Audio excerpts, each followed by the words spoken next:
ఓం అస్మద్గురుభ్యో నమః. శ్రీమతే రామానుజాయ నమః. భగవద్బంధులందరికీ దాసోహాలు. మనం శరణాగతి గురించి మాట్లాడుకుంటున్నాము. స్వప్రయత్న పరులు ఉంటారు, శరణాగతి చేసిన వాళ్ళు ఉంటారు. ఇద్దరు స్వప్రయత్న పరులు తమ ప్రయత్నంతో తమ కర్మను మొత్తం తీసేసుకోవాలి. 100% వాళ్ళే తీసేసుకోవాలి. దానిలో భగవంతుని జోక్యం ఉండదు. ఈ శరణాగతి చేసే వాళ్ళలో వాళ్ళు భగవంతుని దయ మీద, వాత్సల్యాది గుణాల మీద, భగవంతుని శ్రీపాదాల రక్షణ నమ్ముకొని ఉంటారు. వీళ్ళకు భగవంతుడే మొత్తం తొలగిస్తాడు కర్మనంతా. వీళ్ళు ఏమాత్రం 1% కూడా నేను కొంత తీసేసుకుంటానండి, 1% నేను తీసుకుంటాను, 99% మీరు తీయండి అంటే శరణాగతి ఫలించదు. శరణాగతి స్వభావం కాదు. శరణాగతిలో మన ప్రయత్నము, మన జోక్యం అనేది ఏమాత్రం ఉండకూడదు. 100% భగవంతుడు తీసేస్తాడు. తను ఏ కర్మ చేస్తున్నా, ఒకసారి గంగా నదిలో స్నానం చేస్తున్నాడు, అబ్బా నా కర్మ నేను తీసేసుకుంటున్నాను, కొంత పాపకర్మ పోయింది అంటే శరణాగతి కాదు, ఫెయిల్ అయిపోతుంది. స్వప్రయత్నం కొంత, నీకు కొంత ఉండదు. శరణాగతిలో 100% భగవంతుడే. మరి ఇతడు కర్మలు చేయడా అంటే ఇతడు అన్ని కర్మలు చేస్తాడు. స్వప్రయత్నపరుడు అన్ని కర్మలు చేస్తాడు. స్వప్రయత్నపరుడు ఏ ఉద్దేశంతో చేస్తాడు? నా కర్మని మొత్తం తొలగించుకోవాలి, జీరో చేసుకోవాలి, అకౌంట్ జీరో చేసుకొని వెళ్ళాలి భగవంతుడి దగ్గరికి అనుకుంటాడు. కానీ శరణాగతుడు ఎందుకు చేస్తాడు? శృతి స్మృతి మగైవ ఆజ్ఞ, భగవంతుని శృతులు స్మృతులు చెప్పినటువంటి విషయాలు భగవంతుని ఆజ్ఞలు. ఆయన ఆజ్ఞలు పాటించడం నాకు ఆనందం. భగవంతుని ఆజ్ఞలు పాటించడం నాకు ఆనందం. భగవంతుడు నాకు ఎంతో ఇష్టడు, సర్వవిధ బంధువు, సహజ బంధువు కాబట్టి ఆయన ఆజ్ఞలు పాటించడం నాకు ఇష్టం. కాబట్టి అందుకోసమే నేను ఈ కర్మలు చేస్తున్నా అనే భావనలో ఉంటాడు. భార్య భర్తలకు సేవ చేస్తుంది, పిల్లవాడు తండ్రికి సేవ చేస్తాడు. భార్య భర్తకు సేవ చేస్తే ఎందుకు సేవలు చేస్తున్నామంటే నాకు పట్టి చీర కొనిస్తాడు అని కాదు కదా. పిల్లవాడు ఎందుకు అంటాడు? నాకు పాకెట్ మనీ ఇస్తుండు కాబట్టి చేస్తున్నాను అన్నాడు కదా. అట్లా అంటే స్వార్థం అయిపోతుంది. చేయడం మా నాన్న అంటే నాకు ఎంతో ఇష్టం అండి, మా నాన్నకు చేయడం నాకు ఆనందం అని చేస్తాడు. భార్య కూడా భర్తకు చేయడం నాకు ఆనందం అండి అంటాడు. ఆ విధంగా మనం కూడా అన్ని కర్మలు భగవంతుడు శృతిలో చెప్పిన కర్మలు అన్ని ఆచరిస్తాం. కానీ భగవంతుని పొందటానికని చెయ్యము, మన గర్వం అని చేసుకుంటూ వెళ్తాము. స్వప్రయత్న పరులలో ఎటువంటి ఎగ్జామ్షన్స్ లేవు. ఈ శరణాగతుల్లో 1-2 అంటే వాళ్ళ శక్తిలో లేకుండా అనుకోకుండా ఏమన్నా 1-2 లోపాలు జరిగినా కానీ పశ్చాత్తాపం చెంది, అయ్యో స్వామి నేను చేయలేకపోతున్నాను పశ్చాత్తాపం చెందినా కానీ రక్షణలో ఎటువంటి లోపం రాదు. ఎందుకంటే రక్షించే తన దయావాత్సల్య గుణాలే కదా. కాబట్టి తన కర్మ స్వప్రయత్నం కాదు కదా, అందుకోసమే ఇబ్బంది లేదు. అయితే భగవద్గీతలో చెప్పిన కొన్ని గుణాలు, యోమద్భక్త సమే ప్రియ అని చెప్పుకుంటున్నాం కదా. అటువంటి గుణాలు ఏంటిలో చెప్పుకోవడంలో మనము ఇప్పుడు సమ దుఃఖ సుఖ అంటే దుఃఖాన్ని సుఖాన్ని సమానంగా తీసుకోవాలనే గుణం దగ్గర ఉన్నాము. భగవద్గీతలో భగవంతుడు అడుగడుగున చెప్పుకుంటూ వచ్చాడు. అడుగడుగున ఏం చెప్పాడు? తుల్య నిందా స్తుతిర్మౌని అని చెప్పాడు. సంతుష్టో ఏనకే రచితని మానవమానయో అని మానాన్ని అవమానాన్ని అంటే గౌరవాన్ని అవమానాన్ని సమానంగా తీసుకోవాలి. తుల్య నిందా స్తుతిర్మౌని అని సమ దుఃఖ అంటే సుఖ దుఃఖాలను సమానంగా తీసుకోవాలని చెప్పుకుంటూ వచ్చాడు. ఎట్లా అండి? మనం ఎవరైనా సుఖాలు రావాలి, దుఃఖాలు రావద్దు అని కోరుకుంటాం. ఈ సుఖాన్ని దుఃఖాన్ని సమానంగా తీసుకోవడం ఏంటి అంటే, నీకు పెద్ద అందరు పిలిచి సత్కారం చేసినప్పుడు ఎంత ఆనందపడతావో, ఏ విధమైన మనస్థితి ఉందో ఆనందపడతావు అని కాదు, కానీ ఎటువంటి మానసిక స్థితి ఉన్నదో ఒక అవమానం జరిగినప్పుడు కూడా అదే మానసిక స్థితిలో ఉండాలి. ఇక్కడ సాధ్యమవుతుందా? బాగా ఇబ్బంది, కరెంట్ పోయి చాలా ఇబ్బంది అవుతుంది, ఉడకపోస్తుంది, అప్పుడు ఎట్లా ఉంటుందో, ఏసీలో మంచి ఆనందంగా కంఫర్టబుల్ గా ఉన్నప్పుడు ఎట్లా ఉందో ఒకే రకంగా ఉండాలి. ప్రతి విషయంలో ఈ విధంగా ఎట్లా సాధ్యమవుతుంది అంటే అభ్యాసంతో. ఇదంతా శరీరం సంబంధించింది, శరీరం సంబంధించింది తప్ప నీకు సంబంధించింది కాదు అనే భావన పెంచుకోవడం వల్ల భగవంతుడు చెప్తాడు 2వ అధ్యాయంలోనే, మాత్రా స్పర్శాస్తు కౌంతేయ శీతోష్ణ సుఖ దుఃఖదాః ఆగమాపాయినో నిత్యాః తాన్ తితిక్షస్వ భారత. ఆగమాపాయినో నిత్యాః, ఎల్లప్పుడు ఇవి ఆగమాపాయిన వస్తుంటాయి పోతుంటాయి సుఖ దుఃఖాలు. వాటిని ఏం చేయమన్నాడు? తితిక్షస్వ, ఓర్చుకో అని చెప్తున్నాడు.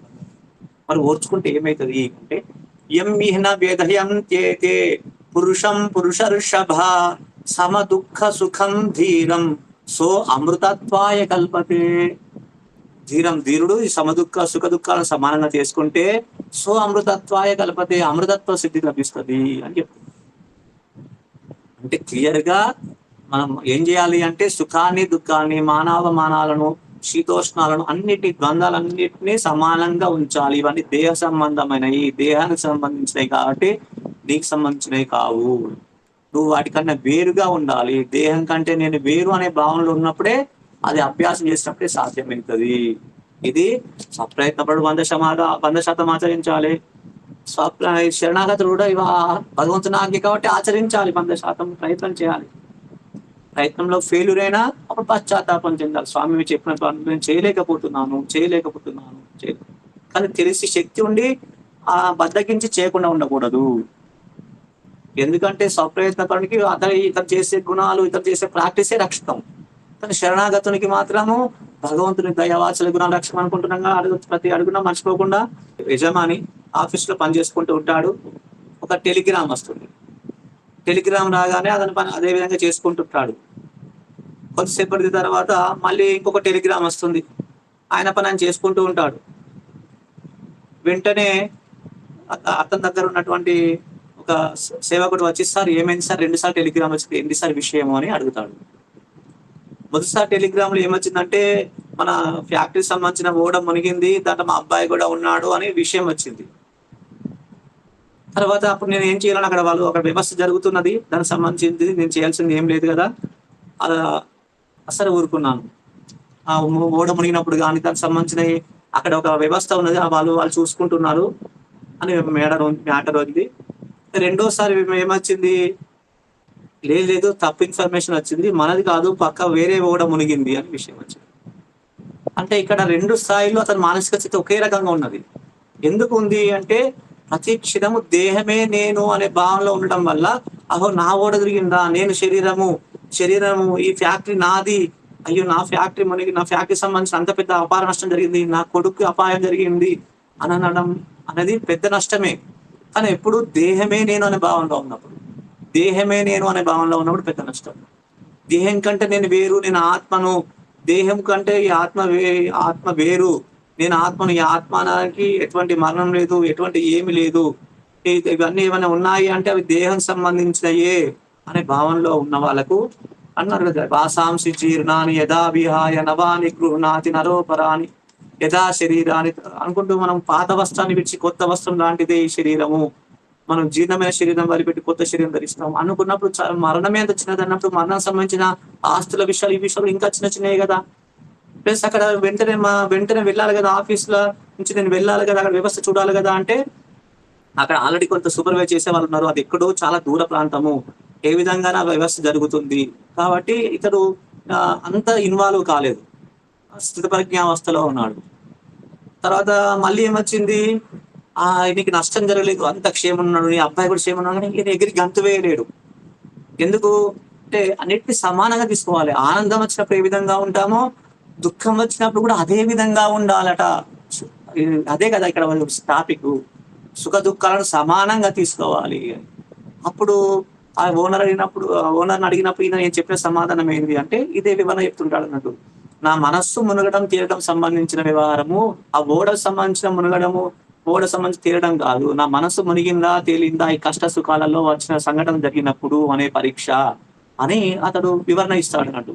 ఈ మనస్సు అనేది మునిగిందా తేలిందా, మనస్సు మునిగింది అంటే ఓడిపోయినట్టు, మనస్సు తేలింది అంటే అతడు స్థిరంగా ఉన్నట్టు. అంటే మన మనస్సు ఏమైనా జరగని, కష్టాలు రాని సుఖాలు రాని, మనము మన దేహం కంటే నేను వేరు, దేహంలో నా పూర్వజన్మ కర్మ యద్యత్ భవ్యం భగవద్ భవాన్ పూర్వ కర్మానురూపంగా నా కర్మ ప్రకారం జరుగుతూనే ఉంటాయి. నేను వీటన్నిటికీ అతీతుడనై జీవించాలి. నా మానసిక స్థితి అనేది కష్టం వచ్చినప్పుడు ఎగిరి గంతేయడం కానీ, దుఃఖం వచ్చినప్పుడు కుంగి కృషించుకోవడం అనేది భగవద్గీత శాస్త్రానికి విరుద్ధమైనది, భగవంతుని అభిమతానికి విరుద్ధమైనది. కష్టం వచ్చినప్పుడు కుంగి కృషించద్దు, సుఖం వచ్చినప్పుడు ఎగిరి గంతు వేయద్దు. మన ధర్మం మనం చేసుకుంటూ వెళ్ళాలి. కష్ట సుఖాలను సమానంగా తీసుకునే ద్వంద్వహితమైన ప్రకృతి స్థితి రావాలి అనేది ఇక్కడ సమదుఃఖ సుఖాన్ని దుఃఖాన్ని సమానంగా తీసుకోవడం ఉద్దేశం. దీనికి ఒక వ్యక్తి రూమ్ లోంచి వెళ్తుంటాడు, తడి ఉంటుంది, జారి పడిపోతాడు. అరే నువ్వు ఒక తడికి జారి పడ్డావు కదారా, నేను ఇక్కడ నూనె వేస్తున్నాను, ఇక్కడ అరటి పండు తొక్క వేస్తున్నాను, ఇంకొక తడి ఉన్నది, ఇప్పుడు నువ్వు ఆ గూటిలో అక్కడ షెల్ఫ్ ఉంది, ఆ షెల్ఫ్ లో నీకు ఒక వస్తువు పెడుతున్నాను, నువ్వు ఇన్ని టాస్క్లను అధిగమించి ఇంతకాలం ఈ యొక్క టాస్క్ ఇది, దీన్ని అధిగమించి నువ్వు జారకుండా ఆ వస్తువుని తీసుకురావాలి అని చెప్తాడు. అప్పుడు ఇప్పుడు మెంటల్ గా ప్రిపేర్ అయి ఉన్నాడు కదా ఇతడు, ఇక్కడ కాలు పెట్టి అక్కడ కాలు పెట్టి అక్కడ కాలు పెట్టి జాగ్రత్తగా వెళ్ళి ఆ వస్తువుని తీసుకుని వచ్చాడు. మొదటిసారి ఏ వస్తువులో ఒక తడి మాత్రమే ఉన్నది, వెంటనే జారిపడ్డాడు. అప్పుడు మానసికంగా సిద్ధమై లేడు. అంటే మానసికంగా సిద్ధమైనప్పుడు ఎక్కువ కష్టాన్ని పెట్టినా గానీ అతడు ఓర్చుకోలేడు. సిద్ధమైనప్పుడు వెంటనే అట్లా వెళ్ళాడు. మనం ఎల్లప్పుడు కూడా మానసికంగా సిద్ధమై ఉండాలి. దేహం కంటే నేను వేరు, ఈ శరీరం అనేది నా యొక్క పరికరము. ఈ పరికరాన్ని ఉపయోగించుకొని భగవంతుని పొందడానికి ప్రయత్నం చేయాలి. దేహం సంబంధించిన కంఫర్టబుల్ గురించి పరిగెత్తవద్దు, దేహం సంబంధించిన విషయాల గురించి పరిగెత్తకూడదు. ఆత్మ సంబంధించిన ఉజ్జీవన కోసం నా శరీరాన్ని ఒక పరికరంగా ఉపయోగించుకొని పోవాలి. ఇప్పుడు కార్లో వెళ్తున్నాము స్పీడ్ గా వెళ్తుంటే అక్కడ ఫ్లైట్ కి అందుకోవాలి. ఎత్తువంతలు వచ్చాయి, బురద వచ్చింది, స్పీడ్ బ్రేకర్లు వచ్చినాయి, అయ్యో కారుకి ఇబ్బంది కానేకు అని చెప్తామా డ్రైవర్ కు? అందజేయి, ఏ విధంగా అందజేయి, కారుకు ఇబ్బంది అయినా సరే ఆ ఫ్లైట్ అందడం ముఖ్యం అని చెప్తాం. మనం కూడా శరీరం మనం ఒక పరికరమే భావించాలి తప్ప ఈ శరీరమే నేను, అయ్యో శరీరం కందిపోతుంది, అయ్యో శరీరం సుకుమారంగా చూసుకుంటే, అయ్యో ఇట్లా చెప్తుంటారు కదా. ఇట్లా చెప్పడం ద్వారా మనం శరీరం కంటే నేను వేరు అనే భావనలో ఉండి మనం ముందుకు వెళ్తూ ఉండాలి. అట్లా ఉన్నప్పుడే సుఖాన్ని దుఃఖాన్ని సమానంగా తీసుకునే స్థితి ఏర్పడుతుంది. అంటే మనం కూడా ఇవన్నీ యథాశక్తిగా ఆచరించాలి. యథాశక్తిగా ఆచరించడమే చేయవలసింది తప్ప వేరే లేదు. స్వప్రయత్నపడు 100% ఆచరించాలి. వీటి కూడా ప్రయత్నం లోపం లేకుండానే చేయాలి. ప్రయత్న లోపం మాత్రం ఇందులో ఉండకూడదు. క్షమాగుణం ఉంది, రేపు చెప్పుకుందాం. సర్వం శ్రీకృష్ణార్పణమస్తు. ఓం అస్మద్గురుభ్యో నమః.